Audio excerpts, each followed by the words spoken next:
No conozco a una Alejandra mamá, solo identifico a esa artista que todos aplauden desde el público. Esa es la cruda realidad. Es como un vacío inmenso, un desierto que no tiene nada que ver con la mujer que los demás creen conocer. Así inicia Frida Sofía su confesión, deteniéndose un instante, como si el peso de los recuerdos la golpeara. Mi relación con mi madre nunca fue fácil, pero todo comenzó mucho antes de mí. Relata con voz entrecortada. Era la historia de mi abuelo y mi padre, dos figuras clave que se enfrentaron por mi custodia. Mi madre me registró con su apellido, algo que en ese momento no entendí, pero hoy sé que esa decisión definió mi identidad para siempre. Sin embargo, la tormenta no terminaba ahí. No solo mi madre fue un huracán en mi vida, las traiciones y las mentiras parecían fluir como veneno constante. Mi abuelo, las personas que estaban cerca, todo parecía un conflicto interminable, como si estuviera atrapada en un mar de caos. La verdad es que no sabía quién era quién en mi vida. Todo se desmoronaba mientras los recuerdos me perseguían. Siempre me he preguntado si debía llevar el apellido de mi mamá, confiesa Frida, porque quizá eso le daría sentido a todo. Tal vez haría más fácil entender lo que he vivido. Pero la vida no es sencilla, agrega. Ser hija de Alejandra Guzmán es cualquier cosa menos fácil. Desde afuera ves los logros, el brillo, la fama, pero nadie te habla de los episodios oscuros que hay detrás. Crecer siendo hija de una estrella significaba renunciar a una infancia normal. Mientras mi mamá conquistaba los escenarios, yo me quedaba al cuidado de personas que no siempre fueron las mejores opciones para mí, dice con melancolía. Frida hace una pausa, su mirada se pierde. Recuerdo cuando mi nana falleció. Tenía apenas 5 años y sentí que mi mundo se desmoronaba. Mi mamá estaba tan absorta en su carrera que yo quedaba sola, completamente sola. No tengo muchos recuerdos de cuidados, de abrazos, de su presencia. Solo me queda la imagen de la soledad. Pero, aunque parezca increíble, no todo fue dolor. Hubo destellos de amor, aunque escasos, admite. Sin embargo, la negligencia, el abuso, la violencia, todo eso estaba ahí. Aunque nunca lo hablé antes, yo veía cómo la vida de mi mamá se desmoronaba por las adicciones, las suyas y las de otros. Entendía que no era ella realmente, pero igual dolía verla perderse. Su tono cambia, se vuelve más frío, más cortante. Había días en que parecía desconectada de todo, como si no estuviera presente. Era impredecible, explosiva. No importa lo que digan, sí lanzaba botellas, y a veces me tocaban a mí. Aunque no fue tan grave, todo escaló durante un viaje a Las Vegas, recuerda. Después de uno de sus conciertos, mi mamá estaba alterada buscando la botella de sake más cara. Esa noche lo cambió todo, afirma con una seriedad que cala. Después de la cena, subimos a su coche, que ella llamaba La Bala, una camioneta increíble equipada con todo, incluso una máquina de café. Yo estaba en la parte trasera, donde se podía convertir el asiento en una cama. De repente, comenzó a acariciarme el cabello, como solía hacerlo, pero, sin previo aviso, empezó a tirarlo con fuerza, algo que me dejó inmóvil. Cada palabra que pronuncia se vuelve más densa, más difícil de digerir. ¿Qué pasó realmente en esos años entre madre e hija? ¿Es posible alguna reconciliación o las heridas son demasiado profundas? Frida no se guarda nada y deja al descubierto las grietas de una familia que, bajo el brillo del espectáculo, ha vivido capítulos que nadie imaginaría. Y si hablamos del funeral de su abuela, el episodio más reciente que sacudió a la familia Guzmán, Frida confiesa con franqueza las razones de su ausencia. ¿Por qué no despedirse de quien, en teoría, debía ser la última figura de unión que le quedaba en la familia? Ese día no asistí porque, para mí, ya no quedaba nada. Esa conexión, ese lazo, se había roto hace mucho, asegura con firmeza. Las cosas no siempre son como parecen desde afuera. Si bien su testimonio causa conmoción, Frida Sofía también comparte una profunda reflexión sobre lo que representa el dinero en su familia. Le tengo un resentimiento y un asco al dinero, dice, porque destruye todo a su paso. Destruye familias, relaciones y cualquier cosa que se interponga en su camino. Su voz se quiebra, pero su mensaje queda claro. Fue tan repentino que no supe cómo reaccionar. Intenté tranquilizarla, pero fue inútil. La situación me sobrepasó y le respondí con un golpe. Su guardaespaldas intervino, pero la tensión era tan densa que no tengo claro cómo terminó todo.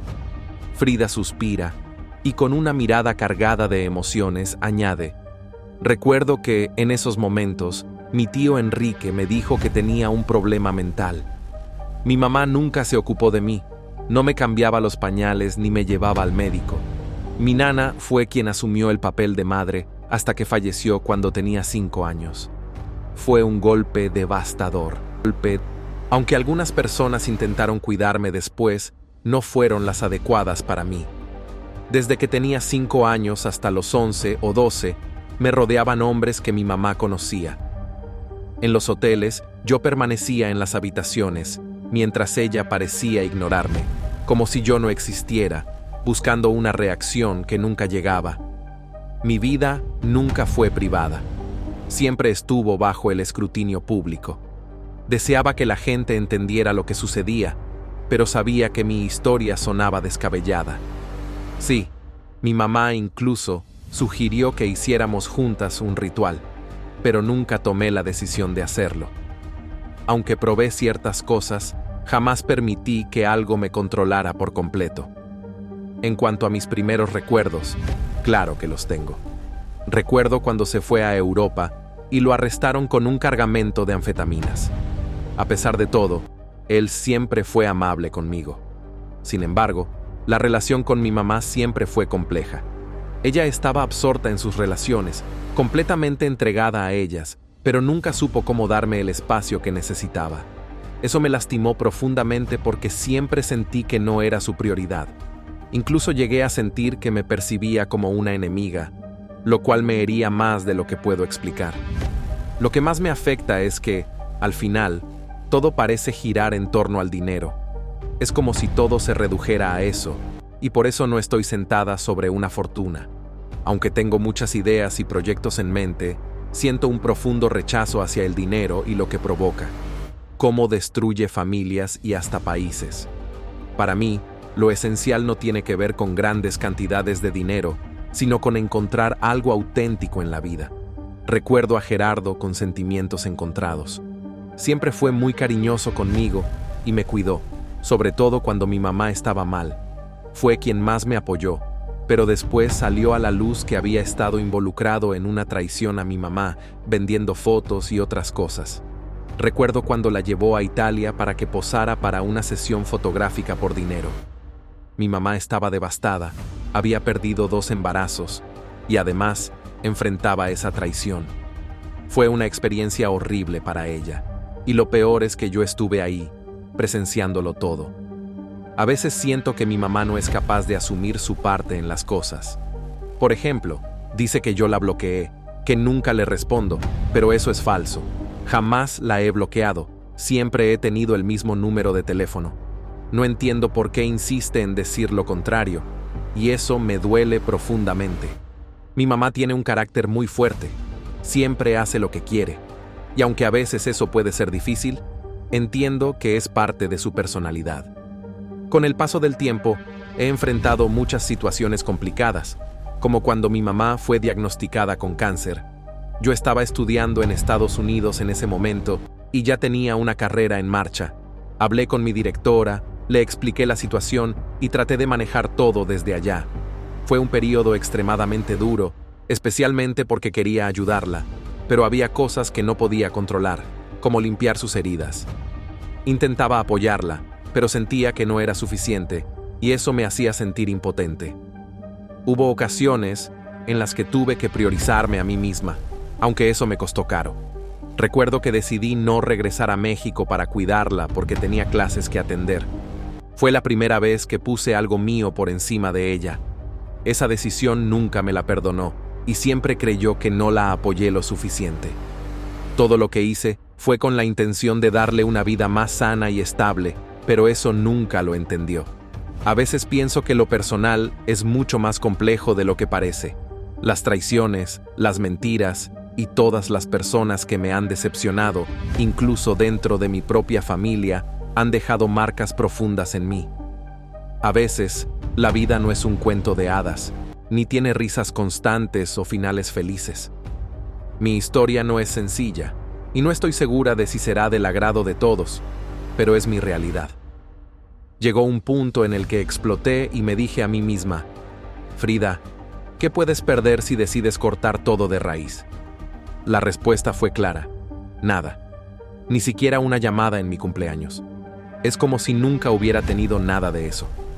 ¿Cómo puedo extrañar algo que jamás fue mío? Recuerdo que, estando en Nueva York, comprendí lo que era convivir con alguien que te hacía sentir única. Sin embargo, esa sensación pronto dejó de ser verdadera. Lo que vino después, relacionado con el embarazo, fue algo que jamás imaginé enfrentar. Estaba atravesando un momento complicado y no deseaba quedarme embarazada. Pero todo cambió cuando supe que lo estaba. Fue un golpe tremendo. Pensé que estaba eligiendo lo correcto al tomar la píldora, pero aún hoy siento el dolor de esa decisión. Decidí no continuar con el embarazo, no porque no lo quisiera, sino porque sentía que no podía con todo lo que estaba viviendo. Lo que sufrí al desear a ese bebé y ver cómo todo a mi alrededor se desmoronaba fue indescriptible. Lo más desgarrador fue darme cuenta de que, mientras yo enfrentaba ese dolor, mi mamá estaba en Nueva York celebrando su cumpleaños. Después de lo ocurrido, vi fotos de Christian saliendo del mismo hotel, recogido por el chofer de mi mamá. Me quedé pensando en el momento exacto en el que todo cambió. Ya no estaba con él, ya no quedaba nada entre nosotros, pero esa situación me impactó profundamente. Me dolió ver cómo mi madre disfrutaba mientras yo lidiaba con mi pérdida.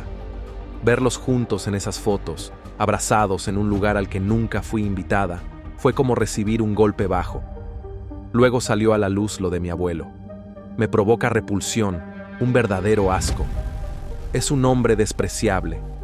Cuando era pequeña, me tocaba, y lo peor era cómo mi familia normalizaba ese comportamiento. Decían que era algo normal, que era lo que un abuelo hacía cuando quería mucho a su nieta. Eso me destruyó. Durante años, todo quedó oculto. Recordar esos momentos es como abrir una herida que nunca termina de sanar. El daño que me hizo no tiene perdón y siempre me dolerá. Pensar en cómo se aprovechaba de mí cuando era tan vulnerable me llena de indignación. La gente no sabe lo que ocurre tras las puertas cerradas. Por eso decidí tomar acciones legales contra Enrique y Alejandra Guzmán por los actos que me marcaron y que aún hoy afectan mi vida. Lo que viví fue un crimen, una atrocidad. Nadie tiene el derecho de hacerle eso a otra persona. Aunque de niña no entendía del todo lo que sucedía, con el tiempo fui atando cabos y reconociendo el impacto de esos hechos en mi vida. Me dolió profundamente cuando él salió en una entrevista negando todo lo que había dicho. Se burlaba de mi dolor, como si lo que viví no tuviera importancia. Se paró frente a las cámaras diciendo que yo mentía, trivializando mis sentimientos y lo que había guardado dentro de mí durante tanto tiempo. Su actitud, su falta de empatía, su cinismo al reírse de lo que me hizo, me destroza. No solo me causó un daño irreparable, sino que también se atrevió a ridiculizarme públicamente. Sé que mi ausencia en el funeral de mi abuela Silvia Pinal dio mucho de qué hablar, y entiendo que la gente se pregunte por qué no estuve presente. La verdad es que, aunque siempre me mantuve a cierta distancia, nunca estuve lejos de quienes realmente me dieron amor sincero. Mi hermana Natasha y mi abuela fueron mi refugio, mi todo, y ahora ambas son mis ángeles. Conservo recuerdos hermosos junto a mi abuela. Esas noches viendo películas juntas, las risas compartidas y las novelas que disfrutábamos en su vieja televisión gigante mientras comíamos avena tras largas jornadas en los foros. Me fascinaba probar su maquillaje y vestuario, aunque más de una vez me atrapó en el acto. Recuerdo cuando jugaba con el dinero que había ganado vendiendo boletos para su obra Gypsy. ¡Qué tiempos tan maravillosos! Las navidades en su casa eran mágicas. La última Navidad que compartimos juntas quedó grabada en mi corazón, aunque ya haya pasado mucho tiempo desde entonces. Este año, aunque físicamente no esté conmigo, sé que nunca me dejará sola. Su esencia permanece conmigo y la llevaré en mi corazón por siempre. La verdad es que opté por no asistir al funeral porque no quería ensombrecer el gran día de mi abuela. Ese momento era únicamente suyo, y si yo hubiera estado presente, los titulares habrían tomado otro rumbo. No deseaba que la atención de la prensa girara en torno a mí, sino que se enfocara en ella y en el legado que dejó. No mencioné a mi madre ni a nadie más en mi mensaje, porque no era el instante adecuado para eso. Era un tributo para la mujer que me entregó todo, la que me quiso exactamente como soy. En cuanto a lo que se ha comentado sobre mi madre, ustedes ya conocen cómo es la situación. Ella nunca se acercó a buscarme, jamás me llamó. Y aunque es cierto que al final me marcó para informarme que mi abuela estaba en sus últimos momentos, decidí no darle demasiado peso a eso. Mi vínculo con ella está quebrado, y es evidente que las cicatrices que tengo en relación con ella son profundas. Es algo que duele, pero debía despedirme de mi abuela de una manera que me brindara tranquilidad. El amor que compartimos era mucho más grande que cualquier conflicto familiar. Ella será siempre mi faro, mi guía. El padre Pistolas, a pesar de las críticas, se mantiene firme en sus convicciones. Su actitud desafiante no es solo una característica de su personalidad, sino una respuesta a lo que él considera una negligencia por parte de las autoridades ante las necesidades de su comunidad. En sus intervenciones públicas, siempre pone de manifiesto el contraste entre lo que él hace y lo que los políticos prometen hacer, pero nunca cumplen. Sus palabras resuenan como un llamado de atención para aquellos que lo ven como un líder no convencional, pero necesario en tiempos de crisis. Además de sus proyectos de infraestructura, como las carreteras que propone construir en Cándido y Chucándiro, el padre Pistolas ha logrado involucrar a las personas en su visión de un México más justo, aunque a veces sus propuestas se vean como una confrontación directa con el gobierno. En sus esfuerzos por mejorar la vida de su comunidad, utiliza los medios a su disposición, desde las redes sociales hasta su propio púlpito, para llegar a más personas y hacer que su mensaje se escuche. Uno de los aspectos más fascinantes de su figura es cómo ha sabido navegar en las aguas turbulentas de la política sin dejar de lado su faceta religiosa. Aunque algunos lo ven como un líder religioso, muchos lo perciben también como una especie de activista, alguien que lucha por el bienestar de su pueblo a través de la acción directa. Esta dualidad le ha ganado tanto adeptos como detractores, pero lo que está claro es que ha logrado mantenerse relevante en el debate público, algo que pocos logran hacer con su misma intensidad. Las peregrinaciones que organiza, como la de Tarimoro, se han convertido en eventos que reúnen a miles de personas dispuestas a caminar largas distancias para rendir homenaje a los mártires de la guerra cristera.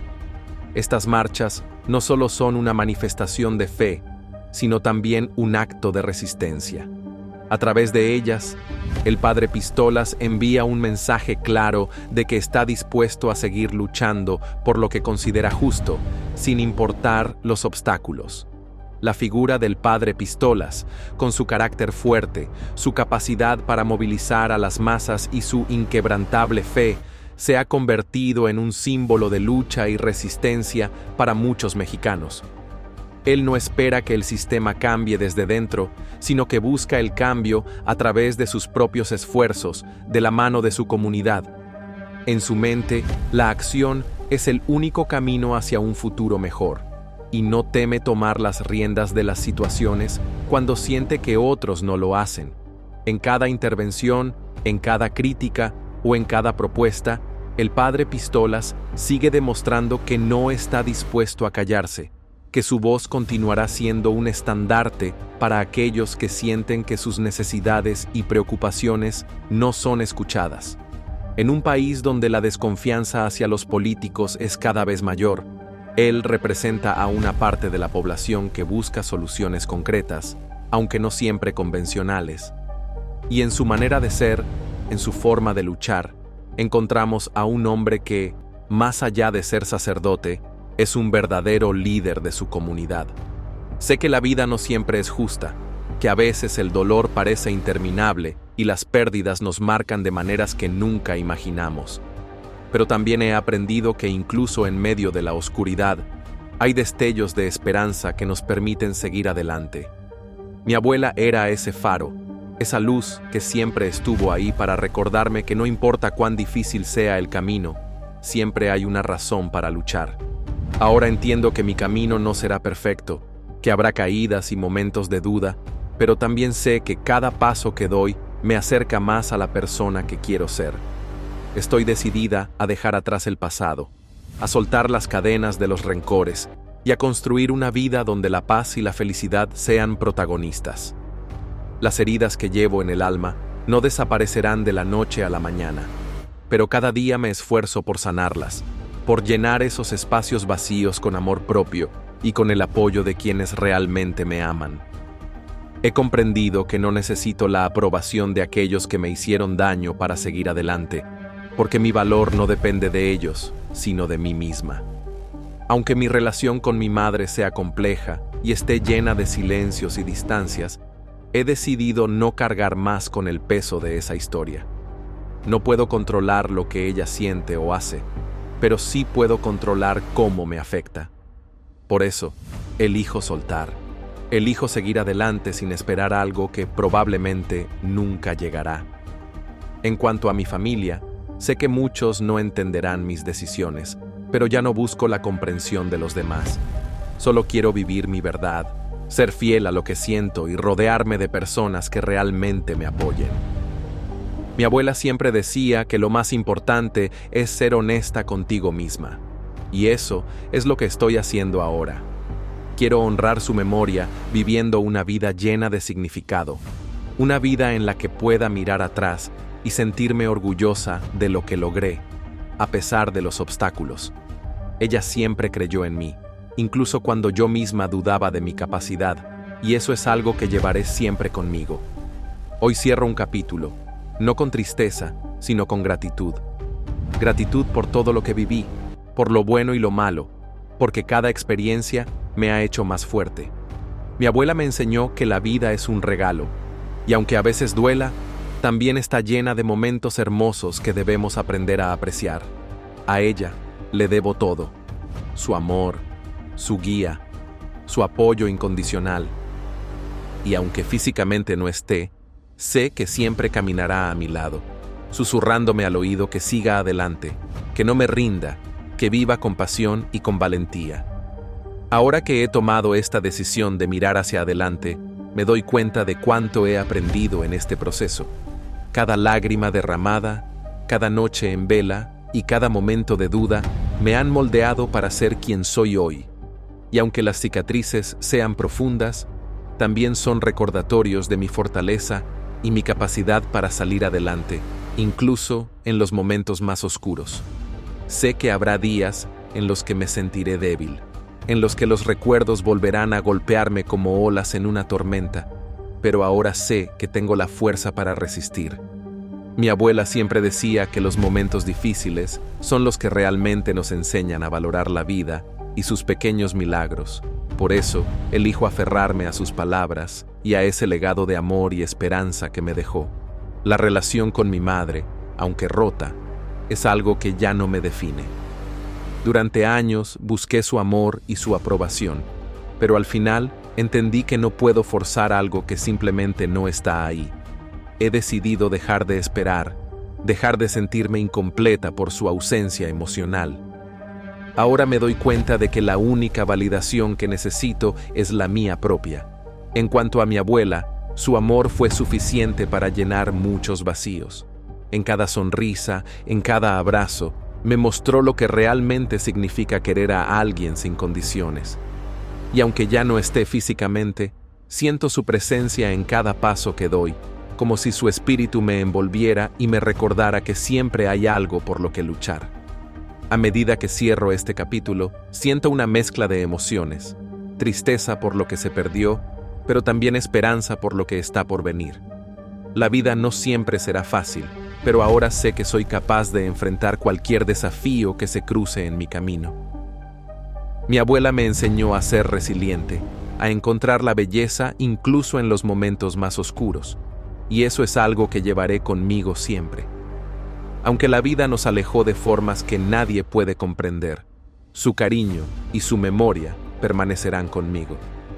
Este es mi adiós a mi abuela, a mi madre y a todo lo demás.